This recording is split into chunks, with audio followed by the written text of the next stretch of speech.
우리 하나님의 말씀은 창세기 12장 1절로 3절까지. 자, 한 절씩 교독합니다. 여호와께서 아브라함에게 이르시되 너는 너의 고향과 친척과 아버지의 집을 떠나 내가 네게 보여줄 땅으로 가라. 내가 너를 인도로 내게 보여주며 내 이름을 창대하게 하리니 너는 되지 않으라. 같이 너를 축복하는 자에게는 내가 복을 내리고 너를 저주하는 자에게는 내가 저주하리니 땅의 모든 족속이 너로 말미암아 복을 얻을 것이라 하시니라. 아멘. 할렐루야. 예. 서로 인사합시다. 잘 오셨습니다. 반갑습니다. 예. 이름을 창대하게. 여러분, 아브라함을 하나님이 부르셨는데, 이제 그 아브라함 대신에 여러분의 이름을 넣으면 됩니다. 그러니까 아브라함의 모습은 저와 여러분의 모습과 똑같습니다. 그래서 어떻게 아브라함이 하나님의 부름을 받고 믿음의 조상으로 이렇게 세워져 가는지, 그걸 통해서 오늘 저와 여러분의 뒤를 돌아보는 그러한 모습이 됐으면 좋겠어요. 그래서 창세기 하는 동안 이런 금요일 빠지 마시고 중간중간 오면은 그 맥락을 또 잊어버리니까 이런 빠지 마시고 우리 자신의 좀 발길을 좀 봤으면 좋겠습니다. 우리가 지난 시간에 많은 배경들을 봤잖아요. 아브라함을 부르실 때의 배경들. 그래서 오늘은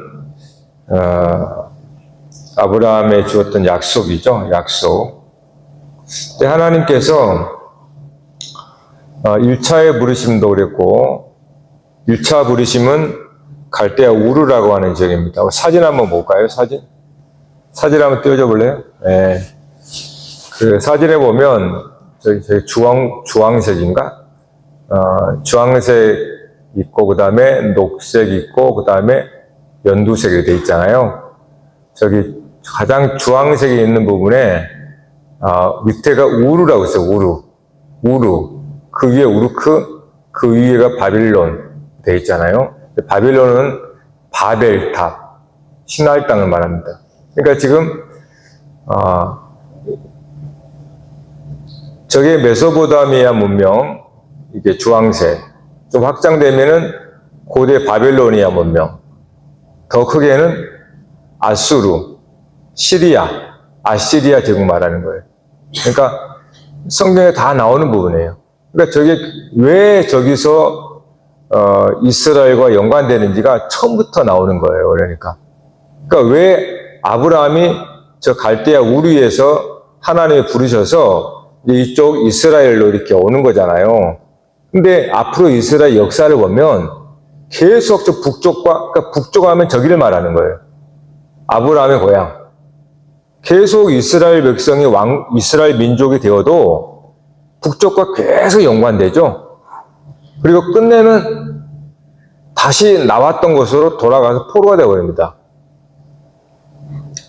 그러니까 저기서 아수르 제국도 나오지, 바벨론 제국도 나오지, 페르시아 제국도 나오지, 조금 확장되면 위에는 로마예요, 로마 제국. 그러니까 다 저 역사입니다. 그것과 이스라엘과 상호 연관되는 거예요, 계속. 그러니까 우리는 지금 다 역사를 보고 있으니까, 지금 처음에 아브라함을 그 우르에서 불러요, 우르에서. 1차적으로. 그러다가 하란에 머물죠. 저 위쪽에 이제 하란이 있는데, 저기는 안 나왔는데, 저 위쪽에 하란이 있어요. 거기서 아버지가 죽고, 거기서 다시 지금 오늘 12장 1절 말씀은 12장은 하란에 머물러 있었을 때에 아브라함을 2차로 부르신 지점인 겁니다. 그러니까 오늘 12장 여기는 두 번째 부르심인 거예요. 그런데 하나님께서 부르셔 떠나라 그래요. 떠나라. 네? 아브라함 부를 때 거기서 나오라. 마치 소돔과 고모라로 치면 거기서 나오라. 이런 말이죠. 갈대아 우르에서 떠나라. 이렇게 말합니다. 그러니까 떠나라. 그 땅에서 떠나라. 라고 하는 건데, 왜 하나님 이렇게 극단적일까? 그렇죠. 하나님 굉장히 극단적이신 것 같잖아요. 왜 이렇게 단호하실까? 여기에는 그렇게 뒤도 돌아보지 말고 떠나라. 여기를 끊어버려라. 그거를 버려라. 그 말이거든요. 그러니까 그 우중에는 매우 심각하다는 어떤 그러한 정도가 있어요. 매우 심각하구나. 또 하나는 이렇게 극단적이고 단호하다는 이유는 거기서 떠나는 것이 거기서 있는 것보다 훨씬 낫다는 약속 때문에 그래요. 그러니까 하나님께서 괜히 떠나라 라고 하지는 않겠죠. 거기 있는 것보다 훨씬 더 비교할 수 없는 그러한 무엇이 있기 때문에 하나님께서 떠나라, 단절하라, 끊어라 그러는 거지, 그보다 못하면 하나님이 무슨 하나님의 명예가 있는데 하나님께서 그보다 못한 것이 약속했는데 어떻게 떠나라고 하겠어요. 그거가 비교할 수 없고 그거보다 훨씬 더 기가 막힌 무엇이 있기 때문에 단호하게 말하는 거잖아요.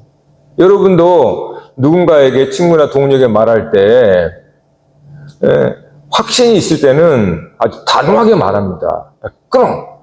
그보다 더 그거를 버려버려. 그보다 훨씬 더 비교할 수 없는 것이 있기 때문에 그렇게 말할 수 있는 거예요. 당연합니다. 그러니까 하나님께서 우리를 부를 때 거기 있어서 거기서 부귀영화를 누리고 멸망하는 것보다 나오라는 거예요. 소돔과 고모라에서 거기서 많은 재물을 가지고 노는 것보다 나오라는 거예요. 그게 훨씬 낫다는 거예요. 그러니까 하나님께서 갈 때 우리에서 단호하게 나오라. 널 떠나라. 떠나라. 보통 이야기가 아니거든요. 그러니까 우리는 떠나는 것에 집착을 해가지고, 야, 여기를 어떻게 떠나나. 내가 그동안 여기서 내 살과 뼈가 묻어있고, 내 수고와 땀방울이 묻어있는데 어떻게 떠나나. 우리는 거기서 미련을 두지 못합니다. 그 이유는 뭐냐 하면, 하나님께서 약속한 것에 대한 신뢰가 가지 않기 때문에 그래요. 그러니까, 우리가 가진 게 많아서, 너 그렇지 않습니다. 가진 게 없는 사람은 절 달달 떠나요? 물론 상대적으로는 그럴 수는 있겠죠. 가진 게 없으니까. 그렇다고 해서 우리가 가진 게 적고 많아서 그것이 원인이 되어서 잘 떠나고 못 떠나고 그러면 우리에게 달려있는 거예요. 우리에게. 물론 그것도 중요하죠.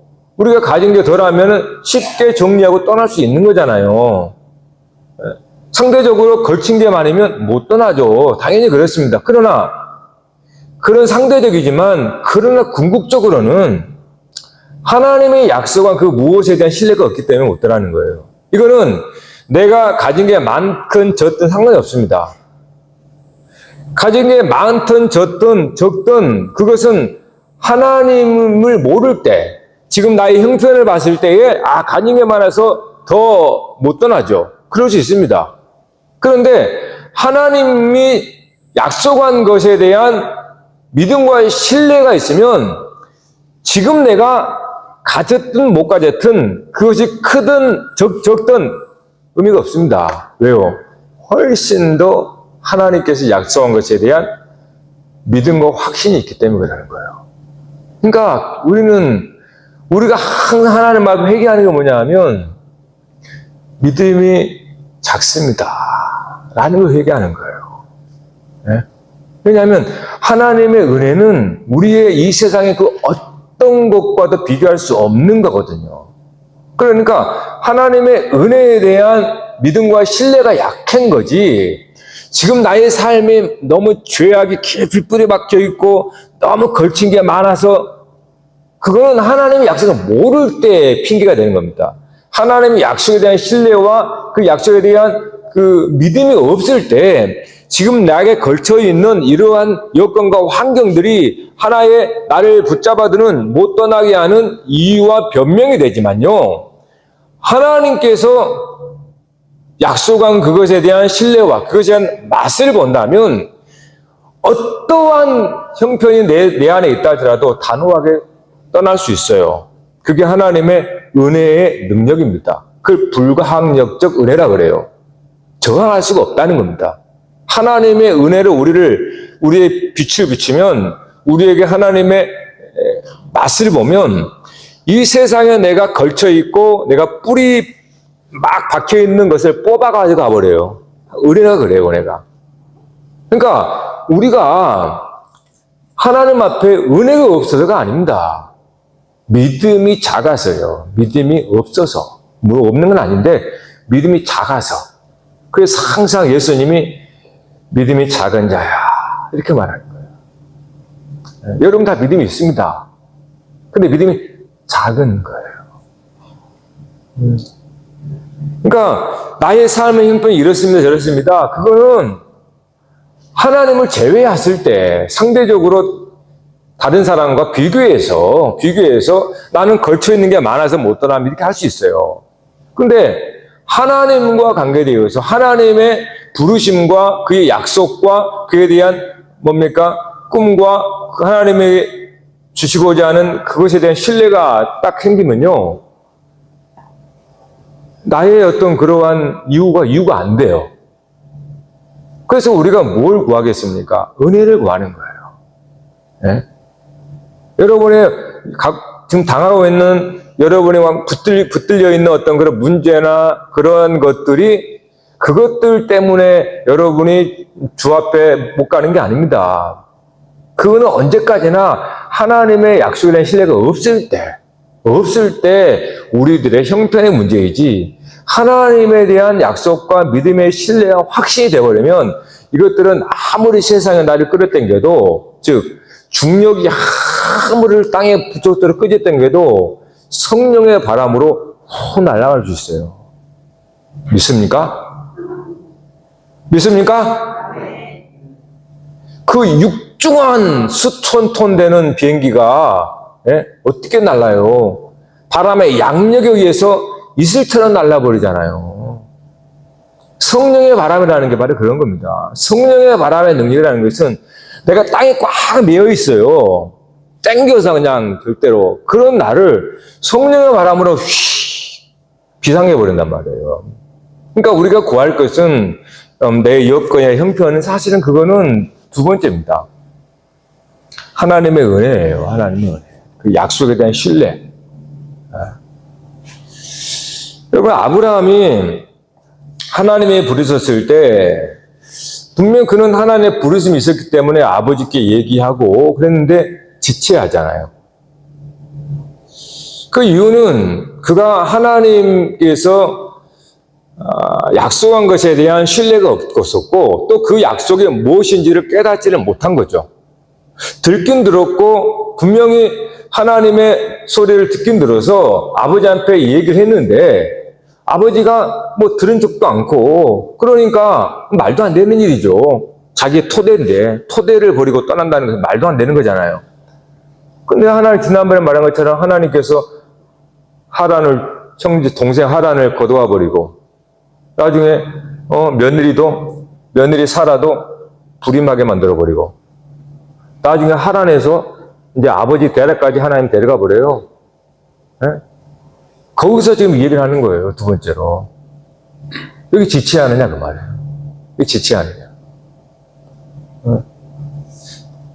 소돔과 고모라에서 롯이 천사 얘기를 듣고 사위가 될 남자들 얘기하잖아요. 두 딸이 있으니까 사위가 될 남자한테 얘기하니까 농담으로 여겼더라 그래요. 결국 농담으로 여긴 그들은 소돔과 고모라에 남습니다. 그 하나님의 말씀을 듣는데 깨닫지를 못하는 거예요. 듣긴 듣습니다. 그래서 깨닫지를 못하니까 신뢰가 안 되는 거예요. 약속이 안 되는 겁니다. 여러분 무작정 떠나라고 그러겠어요. 하나님께서 No. 하나님은 맹목적 신앙으로 영광받지 않습니다. 기꺼이 자원하는 순종으로 영광받으시는 거지 뭣도 모르고 그냥 밑도 끝도 없이 가는 거 가지고 하나님 영광받는 게 아니에요. 그거는 아름다움이 아닙니다.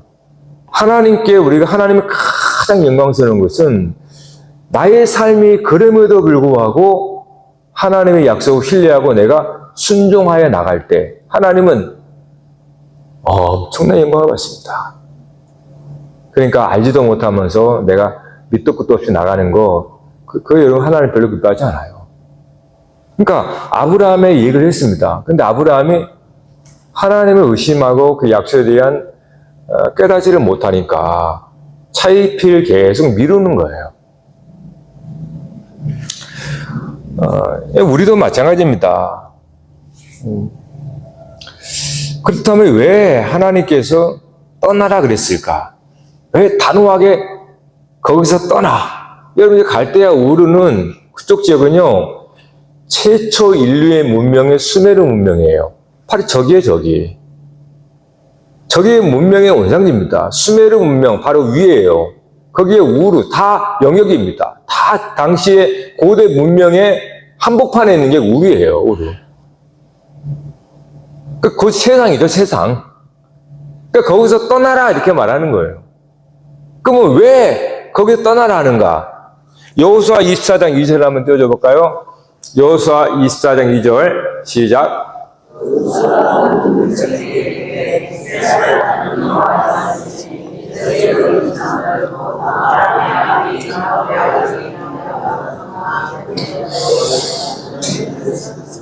보통 우리가 흔히 아브라함의 데라의 직업이 우상을 만들어 파는 사람이라 이렇게 이제 이야기를 하는데, 이건 하나의 썰입니다.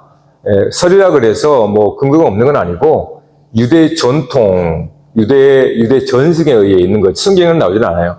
유대 전승에서. 그러나 이렇게 나옵니다. 정확한 건 데라가 거기서 다른 신을 섬겼다. 우상신을 섬겼다라는 거예요. 그러니까 대대로 아브라함은 그러니까 거기는 우상신을 섬겼다 그래서 아브라함만 그런 게 아니라 그 세상 자체가 우상단지인 거예요. 그러니까 거기 한 이런 거 살았다 그 말이에요.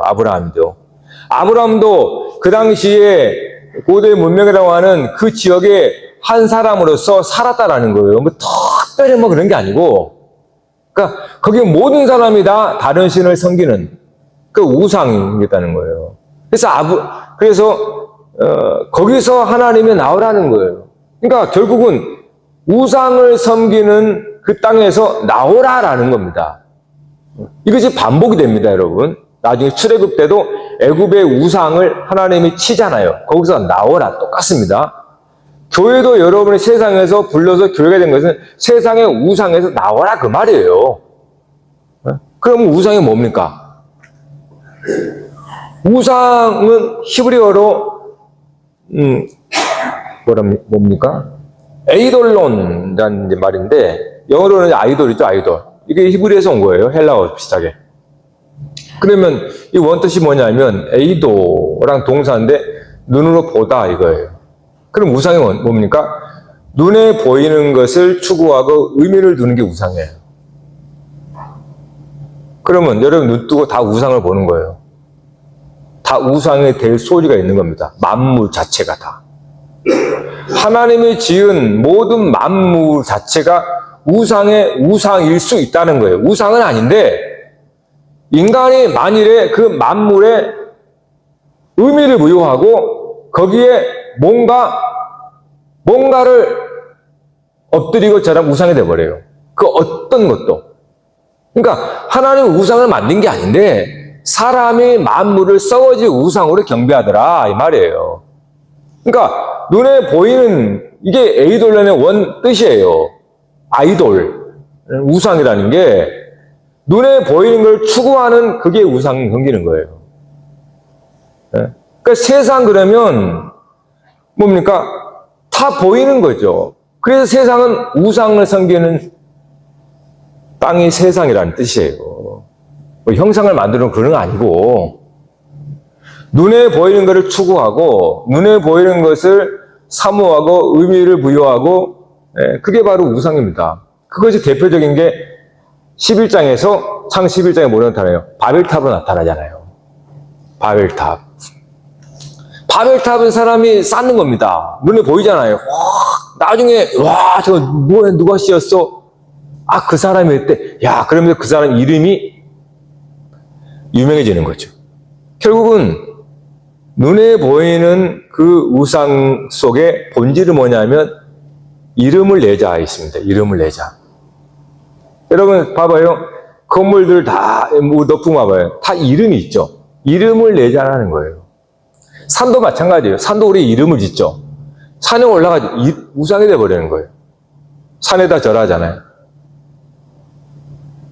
그러니까 그러한 피조물인데 하나님이 피조물인데 그것에 눈에 보이고 아 거대하고 넓고 크고 뭐 그런 사람이 그렇게 의미를 부여하면서 거기에 마치 영적인 뭐가 있는 것처럼 절하고 그러면 그 우상 숭배가 되는 거예요. 응? 그러니까 우상은 눈에 보이는 것을 사모하고 눈에 보이는 걸 추구하고 그게 세상이죠. 세상은 다 그렇게 그런 토대 위에 서 있습니다. 그게 바벨탑이에요. 바벨탑. 우리의 힘으로 벽돌을 구워서 하늘에 닿자. 랜드마크. 가는 곳마다 랜드마크가 있어요. 교회가 우상인 거 알죠? 어딜 가나 교회가 제일 높아요. 네? 하나님만큼 높이 하려고. 그러니까 눈에 보이는 게 본질입니다. 그걸 따르는 게 우상이에요. 그래서 여러분도 우상이라는 거예요. 거울 앞에 딱 서서 내 나시는 거니까. 그 모양을 보고 섬기면 우상이에요. 그래서 우리가 우상 단지라고 하는 거예요. 우리 자신이. 그 나를 섬기면 우상이 됩니다. 보이지 않는 나를 발견하라는 거예요. 여러분 안에 있는 참 여러분의 형상, 하나님 형상이죠. 그걸 발견하지 않으면 보이는 것을 가꾸게 돼 있어요. 그리고 그것이 여러분 우상이 됩니다. 그러니까 하나님을 찾는 것이잖아요. 이게 우상에서 벗어나는 거예요. 하나님은 보이지 않으니까. 그러니까 보이지 않는 하나님을 우리가 믿기 때문에 이 보이는 우상 세상에서 구별되는 겁니다. 그러니까 보이는 세상을 살아감 속에 살아가면 하나님은 안 보이니까 바로 우리는 우상이 돼버리는 거예요.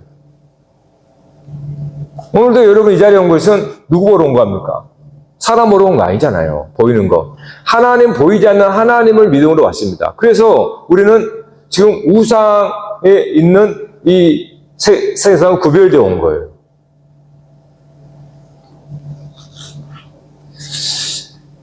그게 바로 우상입니다. 그래서 하나님께서 약속을 봐도 알아요. 하나님의 약속이 내가 너로 큰 민족을 이루고 네게 복을 줘 네 이름을 창대하게 하리라 그랬잖아요. 결국 이름이 나오잖아요. 네? 바벨탑을 살 때 왜 쌉니까? 우리 이름을 내자. 이게 모든 우상의 인간의 근본 본질이거든요. 결국 바벨탑은 이름을 내자는 거예요. 어디 가도 다 이름을 내거든요, 사람들은.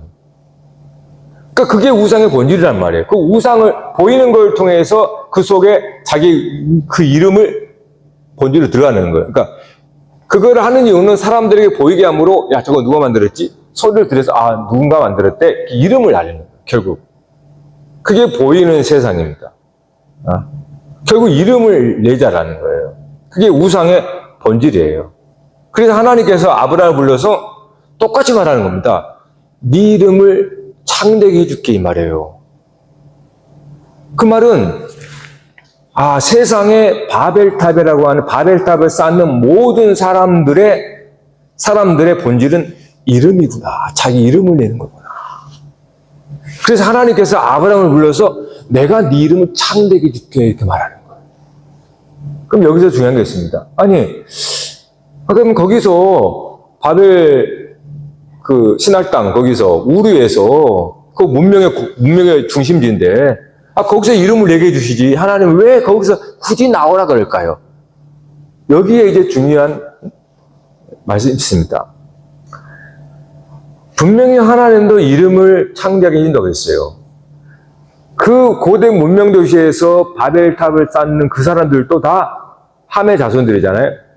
그 사람을 다 이름을 내자는 거예요. 오늘 세상에 열심히 성공하고 열심히 뭔가 경쟁해서 다 이름을 내자는 거거든요. 그래서 하나님도 저와 여러분을 불러서 이름을 창대하게 해주겠다는 거예요.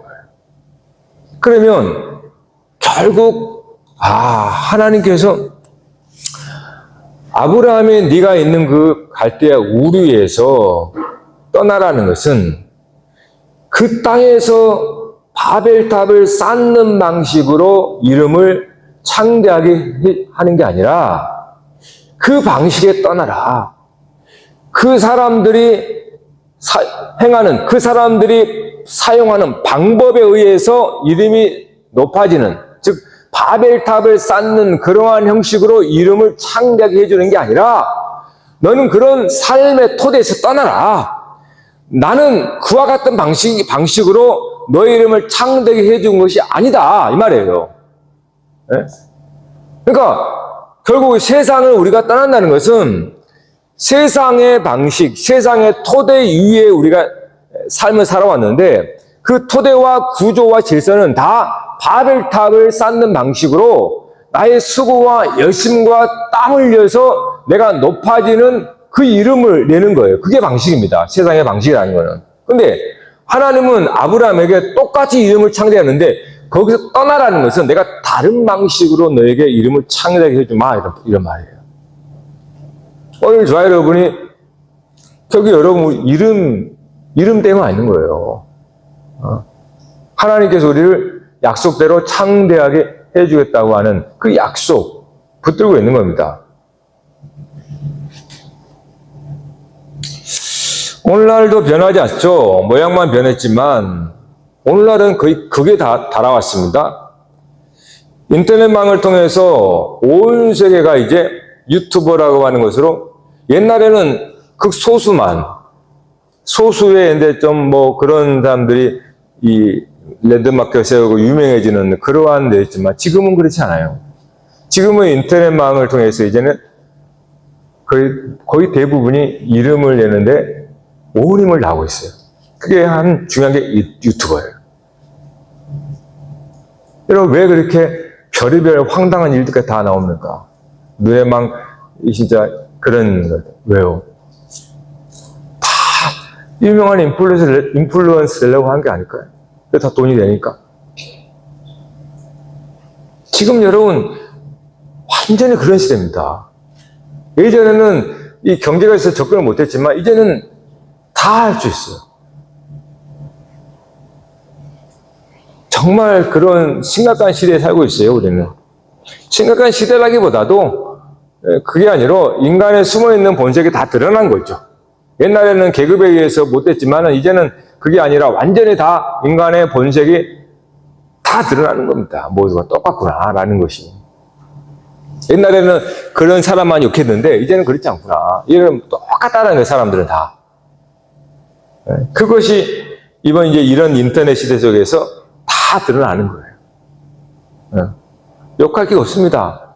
본인도 그러니까 다 똑같다는 거예요. 자, 그래서 하나님께서 이름을 계명해 주죠. 우리가 나중에 이제 나오지만 아브람에서 아브라함. 이것도 의미에 담겨 있습니다. 아브람은 높아진 아버지, 그러니까 아버지니까요. 고귀한 아버지, 막 그런 뜻이에요. 그런데 아브라함 그러면 열국의 아버지, 민족의 아버지란 뜻입니다. 그러니까 이미 아브라함이라고 하는 그 속에 그 당시에 그 세상에서의 높아지고자 하는 그런 이름이 들어 있습니다. 아브라함. 높아지는 거죠. 근데 하나님은 그 이름을 아브라함으로 바뀌어도 이름을 또 창대하게 주겠다라는 거예요. 여기서 방식의 차이입니다. 결국 어떤 방식입니까? 아브라함, 세상에 바벨탑을 쌓는 것을 위로 쌓는 거예요. 위로 높이 쌓아서 결국은 위로 올라갈수록 자리는 좁아지죠. 함께 할 수가 없어요. 포롯이 제일 꼭대기에는 나 혼자 딱 서는 거예요. 제일 꼭대기에. 내 이름이 아주 유명해지는 거죠. 그런 방식입니다. 그러니까 세상에서 이름을 내는 것은 위로 올라가는 방식이에요. 그래서 점점 더 떨어지고 나중에는 나 혼자 딱 서요. 좁은 땅에서 딱 이게. 그게 세상에서 유명해지는 방식입니다. 그게 아브라함이라는 뜻이에요. 근데 아브라함은 아브라함은 그런 방식으로 유명해진 게 아니라 정반대입니다. 정반대예요. 정반대는 어디입니까? 낮아짐에서 유명해지는 거예요. 가장 낮아지는 곳에서. 그러니까 세상은 높이로 유명해진다면 하나님 방식은 넓이로 유명해져요. 넓이. 그걸 바다라고 그래요. 바다. 바다는 왜 바다 같은 사랑 그러는데 왜 바다 같은 사랑이 가장 바다는 땅에서 제일 낮은 곳입니다. 땅에서 제일 낮은 곳이 바다입니다. 하나님은 우리를 바다 같은 넓은 민족, 그러니까 열국이라고 그러잖아요. 민족이라고. 아브람은 자기 고귀한 아버지, 자기 혼자 쭉 높아지는 이름이지만 아브라함은 모든 열국의 아버지가 된다는 거예요. 그러려면 모든 열국과 민족을 자기보다 더 높게 하는 거예요. 그게 바다예요, 바다. 그러니까 하나님 방식과 세상 방식은 180도 정반대입니다. 저와 여러분은 그래서 고민하는 거예요. 고민하고. 네? 괜히 고민하는 게 아닙니다. 눈에 보이는 온통 세상은 다 위로 향하는 이름을 날리거든요.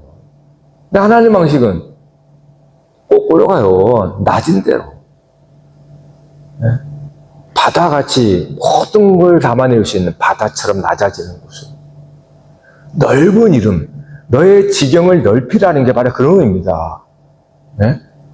꼭대기로 올라가라는 게 아니라 넓히라는 거예요. 그래서 너보다 남을 더 낮게, 높게 여기라. 그런 지점으로 내려가라. 그것이 하나님께서 아브라함에게 약속한 이름이 창대해 주겠다는 약속이에요. 네? 그거를 궁극적으로 우리에게 실제로 보여준 분이 예수님이잖아요. 예수님이잖아요. 예수님이 이 땅에서 무슨 고관 대작들과 친구하고 그렇게 밥 먹고 그랬습니까? 네?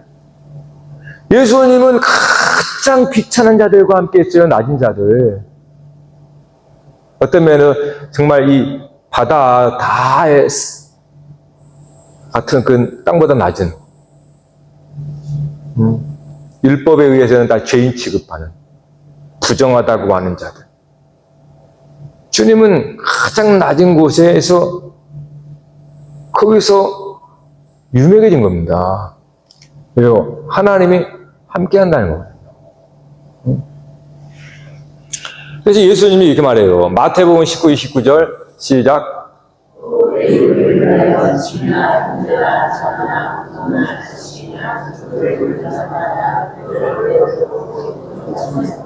이게 12장 1절의 말씀과 똑같아요. 아브라함에게 너의 본토 친척 아비집을 떠나라. 이걸 예수님이 이렇게 말하는 거예요. 그러니까 예수님이 새로운 말 하는 게 아닙니다. 구약이 이미 하나님이 하신 말씀을 다시 하는 거예요. 그러니까 아브라함에게 너의 본토 친척 아비집을 떠나라. 내 이름을 위하여 집이나 형제나 자매나 부모나 자식과 전토를 버린 자는 이렇게 말하는 거예요. 떠난 자는 여러 배를 받고 영생을 상속한다. 그러니까 하나님이 약속한 거는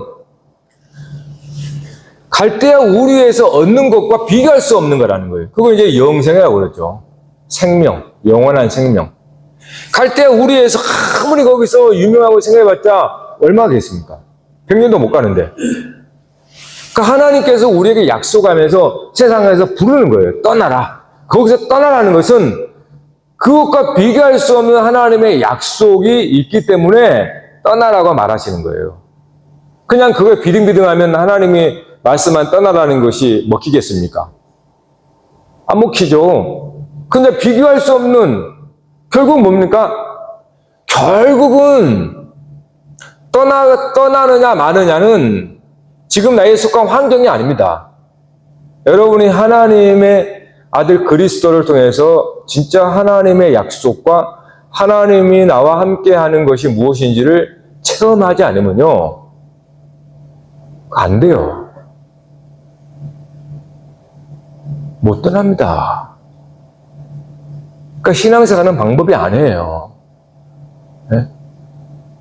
겨우 하나님께서 약속하고 하나님 안에 거하는 안식과 그 평안과 하나님이 주시는 상속의 복이 뭔지를 우리가 믿음으로 때로는 체험하고 그 맛보지 않으면 누구도 따라오지 못합니다. 누구도 떠나지 못합니다. 세상을. 떠날 수가 없어요. 어떻게 나의 모든 걸 버리고 떠납니까? 말도 안 되는 거지. 근데 그보다 또 비교할 수 없는 맛을 본 거예요. 은혜의 맛을 본 겁니다. 예? 설명할 수 없지만 알아요. 그거는 믿는 사람은. 그것 때문에 말려도 가는 거예요. 말려도. 가지 말라고 해도 나는 갑니다. 교회를. 왜요? 그것이 나에게 결국 내 삶을 능력이 되고 내 살아가는 삶의 행복이 되고 버티게 되고 인내하게 만들어주는 거기서 나오기 때문에 그래요. 그게 하나님의 은혜라고 하는 거예요. 하나님이 우리에게 주시고자 하는 그 약속. 그거를 예수님께서 보여주신 겁니다.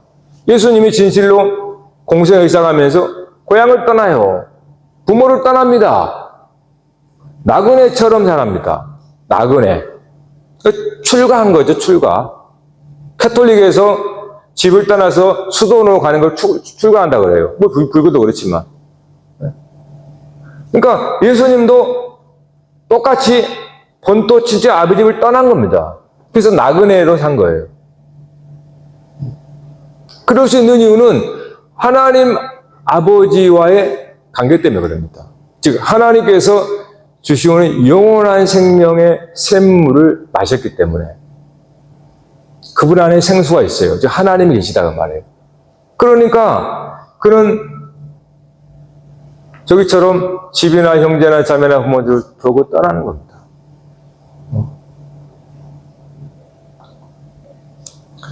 사실 저기 말하는 형제나 자매나 부모들 이건 다 여러분의 배경입니다. 여러분이 높아질 수 있는 배경이란 말이에요. 세상의 사람들이 말할 때. 그렇잖아요. 저게 다 눈에 보이는 것인데 이것들이 우리를 내가 높아지게 하는 초석이고 내가 높아지게 만드는 배경들입니다. 근데 저걸 떠나라는 거예요. 그러니까 사람들이 하나님을 알지 못하면 절대로 버릴 수가 없는 겁니다. 그것이 내가 지금까지 살아온 나를 높게 만들어준 하나의 토대와 배경인데 어떻게 그거를 떠납니까?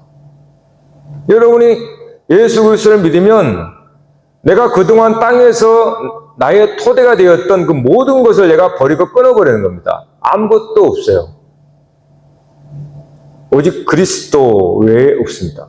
그리스도의 토대 위에 있는 거예요. 이걸 반석이라고 해요. 그러니까 아무것도 여러분 발밑에 있어서는 안 돼요. 여러분이 의지하고 여러분이 기대하고 여러분이 바라는 것이 여러분 발밑에 딱 발 딛고 있으면 안 됩니다. 네. 없어요. 아무것도.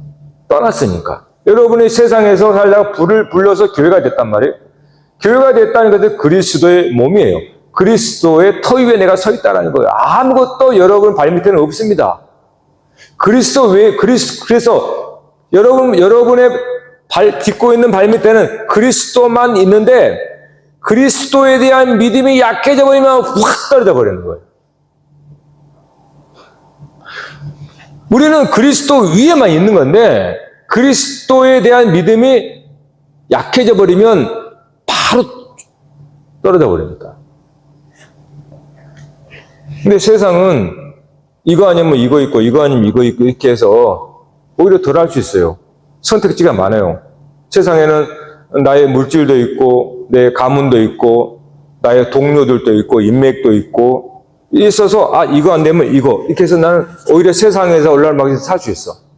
근데 여러분 예수 그리스도를 믿을 때요 믿으면 다 쓸어버린 겁니다. 거기에 딱 그리스도만 딱 있는 거예요. 그리스도 위에 여러분 서 있는 거예요. 그리스도 위에만. 그러니 여러분이 그거를 안다면 그리스도를 꽉 붙잡아야 되지 않겠어요? 진짜? 아니 내가 서 있는 게 그리스도밖에 없는데 그거를 붙잡으면 죽는데 그거를 붙잡아야죠. 그래서 그리스도 하는 거예요. 그거 외에 내 발 밑에 있는 토대가 없으니까. 예수 믿는 사람들은. 그래서 그리스도를 붙들어야 되는 거죠. 근데 그리스도에 대한 믿음이 희미해지고 약해지면 바로 두려움이 엄습해 버립니다. 두려움이. 베드로가 물 위를 걸었을 때 그리스도를 보고 걷잖아요. 그리스도에 대한 믿음과 그거를 바라보니까 이 물도 뭡니까? 빠지지 않게 말더라는 거예요. 근데 파도가 확 쳐서 그리스도의 사이에 뭔가가 딱 가려버리니까는 팍 빠져버리잖아요. 여러분, 우리가 가는 길은 바로 그런 길입니다. 그래서 사실은 시험의 연속이죠. 파도가 푹 치면은 안 보여요. 푹 빠져버리는 거예요. 그래서 믿음이 없는 자야 라고 주님이 또 건져주세요. 믿음이 작은 자야 라고 하면서. 그래서 3절에 보면은 너를 축복하는 자에게 내가 복을 내리고 너를 저주하는 자에게 내가 저주하려니와 땅의 모든 족속이 너로 말미암아 복을 얻을 것이라. 결국은 열국의 압이라는 겁니다. 그냥 이 말은 결국 무엇입니까? 네가 거기를 떠나면 내가 너와 함께 하겠다. 그래서 너를 축복하면 축복하고 너를 저주하면 내가 저주하겠다. 그 말은 내가 너와 함께 한다. 그 말은 내가 너의 이전까지의 너의 토대를 버리고 내가 너의 토대가 되어주겠다. 그리고 내가 너의 삶에 살아가는 방식이 되어주겠다라는 거예요. 그러니까 전혀 새로운 겁니다. 전혀 새로운 삶이에요. 토대 기초 자체가 바뀌었고 그 토대와 기초가 바뀐 사이에서 올라가는 건물도 자체가 방식이 달라요. 그러니까 하나님께서 함께 한다는 것은 예수 그리스도를 믿으면 이전의 모든 삶의 토대와 방식을 다 버리고 하나님과 함께함으로 하나님께서 토대가 되고 하나님께서 주시는 그 방식에 의해서 나의 인생을 다시 지어가겠다라는 겁니다. 그러니까 여러분 다른 데 눈 돌릴 여유가 있을 이유가 없어요. 세상 기웃거릴 이유가 없다고요. 하나님이 나와 함께하고 이제는 나의 반석이 되고 내가 살아갈 모든 길과 방식도 하나님께서 해준다고 하니 오직 하나님만 바라보는 거예요. 그래서 그것이 우리를 우리에서 불렀을 때 아브라함에게 준 유일한 선택지입니다. 너는 이제 나만 바라봐라 이거예요. 나만 바라봐. 하나님만 바라봐요. 그러니까 저와 여러분, 교회에 왔다면 오직 하나님만 바라보는 거예요. 다른데 손 뻗지 말고, 다른데 기웃거리지 말고, 그냥 하나님. 여러분 무슨 일이 있어도 하나님, 크든 작든 상관없어요. 어떤 일이든 무조건 하나님 앞에 나오면 돼요. 그 여러분의 반석이고 삶의 모든 문제 해결도 하나님 방식으로 풀어지니까. 세상 방식이 아닙니다. 하나님 방식으로 여러분의 인생을 또 풀어나가니까 무조건 하나님 앞에 그 외에 선택지가 없어요. 이제는 세상과 달라요. 예수 믿으면. 결국은 예수님께서 그런 부분을 우리에게 보이셨잖아요. 십자가는 가장 낮은 곳이에요. 그럼 십자가가 가장 낮은 곳이라는 것이 무엇 뜻일까요? 십자가에서만 오직 하나님만 전적으로 나의 모든 것이 될 수 있기 때문에 그래요. 그리고 십자가는 내가 그리스도가 죽는 자리입니다. 내가 죽는다는 것은 내 몸에 모든 힘이 빠지는 거고 손도 붙잡았던 것도 놓는 거죠. 죽은 자는 다 엎드려 있으니까. 그러니까 십자가라고 하는 것은 거기서만 내가 유일하게 내 모든 것이 하나님께 맡겨진 자리입니다. 하나님께 맡길 수 있는 자리예요. 내가 조금이라도 힘이 들어가면 십자가에서 벗어납니다. 그러니까 십자가는 내가 죽는 자리라는 것은 마치 죽은 자처럼 하나님께 완전히 다 맡겨져 있는 자리란 말이에요. 그게 십자가의 자리예요. 그러니까 가장 낮은 자리죠. 왜냐하면 가장 힘이 다 빠졌으니까. 죽은 자는 가장 밑에 있잖아요. 무덤에 있는 것처럼. 그러니까 그래서 가장 낮은 자리인 거예요. 그래서 하나님께서 함께 한다는 거예요, 거기서. 그러니까 이렇게 역설적이기 때문에 예수 믿고 간다는 것이 얼마나 헷갈리는지 몰라요. 자기도 모르게 세상막에 살면서 예수 다 믿는다 그래. 근데 뒤에 돌아오는 흔적들 보면은 영 아니야 또. 왜 그래요? 자기도 모르게 세상 방식으로 사는 거예요. 예수를 터 위에서, 예수 믿는 터 위에서 하는 자기 삶을 살아가는 방식은 여전히 세상 방식을 다시 구현해서 사는 거예요. 그러니까 이상한 거죠. 이상하다는 것은 뭔가 우리 안에 만족이 없다는 거예요. 뭔가 행복이 지속되지 않는다는 거예요. 뭔가 우리 안에 은혜의 채워짐이 없고 늘 왜 공허하고 왜 뭔가 좀 우울하고 왜 그럴까? 그거는 내게 문제가 있는 겁니다.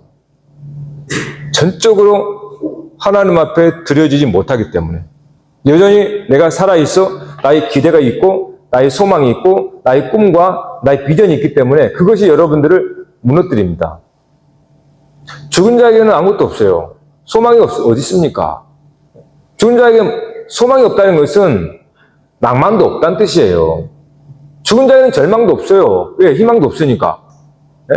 죽은 자에게는 그래서 죽은 자처럼이라는 것은 실제로는 죽었다는 뭐 어떤 그보다도 마치 잠자는 자와 같다라는 거예요. 여러분이 어떤 삶 속에 딱 들어갈 때 우리가 아주 힘으로 살려고 합니다. 대부분이. 이게 일반적이죠. 여러분이 가지고 있는 힘과 능력을 계산하고 그것에 따라 살려고 하는 것이 이 세상 방식이에요. 그래서 더 많이, 더 높이, 결국은 바벨탑을 쌓는 방식이란 말이에요, 세상은. 근데 하나님 방식은 뭡니까? 그거 다 버리는 거였어요. 그래서 내 방식이 아니라 하나님에 의해서 되어지는 겁니다. 하나님에 의해서 되어지는 삶이에요. 그것이 가장 낮은 자리에서 하나님의 궁일만 바라보는 거죠. 하나님의 자비를 바라보는 거예요. 네? 그것이 하나님의 약속한 겁니다. 그래서 그거를 이제 예수님은 나그네와 같은 삶으로 이야기를 하신 거예요. 나그네와 같이. 네? 거류민과 같이. 정착하는 게 아니라 곧 떠날 사람처럼 항상 그렇게 사는 사람. 여러분, 떠날 것처럼 살아야 됩니다. 집안도 정리 좀 하시고. 버리는 걸 잘 버리셔야 돼요. 쌓아놓지 말고. 네? 쌓아놓으니까 못 버려. 그러니까 더 정착해. 나중에는 떠날 수가 없어요. 잘 버리세요. 그래야 순환이 되지. 경제도. 잘 떠날 수 있습니다. 그러니까 나그네는 한 곳에 정착하려는 마음이 없어요. 그냥 바람 따라 떠나는 거예요. 이거를 성령의 바람이라고 해요. 성령을 따라서 사는 사람. 이거를 마치 바람처럼 나그네처럼 사는 사람이다. 그렇게 말하는 거예요. 그러니까 하나님께서 훅 보면 그리 가는 거예요. 하나님도 이쪽 보면 이리 가는 거고. 이것이 마치 죽은 자처럼 사는 거잖아요. 자기 의지로 사는 게 아니에요. 안 가겠다고 버티는 게 아닙니다. 불면 가는 거죠. 왜요? 거기에 뭐가 있습니까? 하나님의 백그라운드 있기 때문에 그래요. 하나님이 뒤에 있기 때문에, 하나님의 반석이 있기 때문에 그렇게 흘러갈 수 있는 겁니다. 그러니까 하나님이 계시고 하나님을 의지하지 못하면 절대 못합니다. 그렇게. 절대 못합니다. 하나님이 살아계시고 하나님께서 만물을 지금도 통치하고 다스리고 섭리하시고 끝내는 자기 목적을 이루신다는 하나님의 주권을 우리가 믿지 못하면요. 우리는 우리 힘으로 살게 돼 있어요. 그래서 내 힘으로 여러분의 인생을 만들게 돼 있습니다. 세상에 그런 모습이에요. 그렇기 때문에 하나님께서 부르신 성도는요, 사실 세상에 도움은 안 돼요. 세상의 문명이라는 것은 다 우리 그 창세기 나중에 또 나옵니다. 여기 나오죠? 가인의 자손들이 다 공작 기계를 만들고, 이렇게 뭐니까 음악가가 나오고 다 나오죠. 나오잖아요, 성경에. 그것이 세상에서 문화, 문명의 발달로 나오는 거예요. 그 중에 가인이에요, 가인. 예? 그러니까 하나님의 사람들은 사실 성령의 역사와 믿음으로 사는 거예요. 그래서 매우 평화로운 삶을 산다는 겁니다. 그런데 여러분이 손에 뭔가를 붙잡고 더 붙잡은 순간 점점 더 여러분 불행해집니다. 평안하지 않아요. 왜요? 빼앗길 수 있으니까. 잃어버릴 수 있으니까. 누군가 훔쳐갈 수 있으니까. 잠을 못 자는 거예요. 네? 그러니까 하나님께서 주시고자 하는 안식이 뭔지를 잘 생각해야 됩니다. 세상을 주는 안식이 아닙니다. 성을 쌓고 그 안에서 안식하는 그게 세상 방식이고 하나님 방식은 넓어진 들에서도 안식을 누리는 거예요. 왜? 하나님께서 나와 함께 하시니까. 그러니까 이것이 예수님께서 우리에게 보여준 방식이란 말이에요. 그러니까 얼마나 우리가 믿음을 가지고 믿음이 아니면 주님을 못 따라요. 여러분 정말 착각하지 마세요. 여러분 주님을 잘 따른다고 생각하지만 전혀 안 그럴 수 있습니다. 한 발자국도 못 가고 있을 수도 있어요. 네? 진짜로 정반대입니다. 정반대. 네? 바벨 탑을 쌓는 위가 아니라 밑으로 가는 거예요. 아래로 낮아지는 거란 말이에요. 십자가를 지고 가는 삶. 그것이 여러분들이 이름이 창대하게 되는 겁니다. 여러분의 이름이 민족의 열국의 아비가 되는 거죠. 여러분 우리는 거기에 부름을 받았습니다.